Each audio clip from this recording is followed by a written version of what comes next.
ایک گاؤں میں کالو کوا رہتا تھا۔ وہ دن رات محنت کر کے گھڑا بناتا تھا، پھر اسے گھر گھر جا کر بیچتا تھا۔ بہت محنت کرنے کے بعد بھی زیادہ آمدنی نہیں ہونے کے باوجود تکلیف اٹھا رہا تھا۔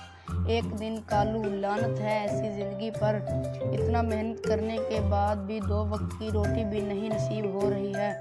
اے بھگوان، اور کتنے دن ایسے چلے گا؟ کیا یہی میری زندگی ہے؟ ایک دن ایک بھوت کالو کے گھر کے پاس آیا اور بولا، کالو بھیا، میں ایک بھروسے کے کارن بھوت بن گیا ہوں۔ مجھے بہت بھوک لگی ہے، کچھ کھانے کو ملے گا؟ ارے یہ کیا کہہ رہے ہو بھائی؟ ہاں بھائی، اللہ کے نام پر آؤ اور کھانا کھا لو۔ اس طرح وہ بھوت کالو کے گھر گیا اور پیٹ بھر کر کھانا کھانے لگا۔ کھانا کھانے کے بعد بھوت بولا، بیٹا، میری بھوک ختم کرنے کے لیے شکریہ، میں تمہیں ایک مٹکا دیتا ہوں۔ اس مٹکے کا پانی پینے سے سارے روگ ختم ہو جائیں گے۔ اس دنیا میں صحت سے زیادہ چیز اور کچھ نہیں ہے، پر اس کا استعمال ضرورت سے زیادہ نہ کرنا، ورنہ اس کی طاقت ختم ہو جائے گی۔ میں چلتا ہوں، کہتے ہوئے وہ وہاں سے چلا گیا۔ ایک دن مٹھو طوطا بیمار پڑ گیا تو کالو نے اسے اس مٹکے کا پانی پلایا۔ وہ طوطا پانی پی کر بیٹھ گیا۔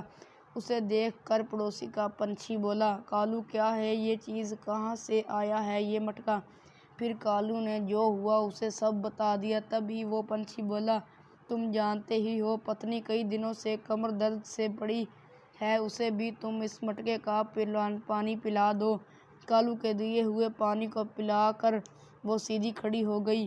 یہ دیکھ کر وہ پنچھی بہت خوش ہوا۔ کالو کے پاس جو جادوئی مٹکا تھا اس کے بارے میں سارے گاؤں کو پتہ چل گیا۔ سارے پنچھی کالو کے پاس آنے لگے اور اپنی بیماری کے بارے میں بتا کر اس مٹکے کا پانی پی کر جانے لگے۔ اس طرح پنچھی کا آنا جانا لگا رہا۔ سارے پنچھی پانی پیتے اور شکریہ کہہ کر چلے جاتے۔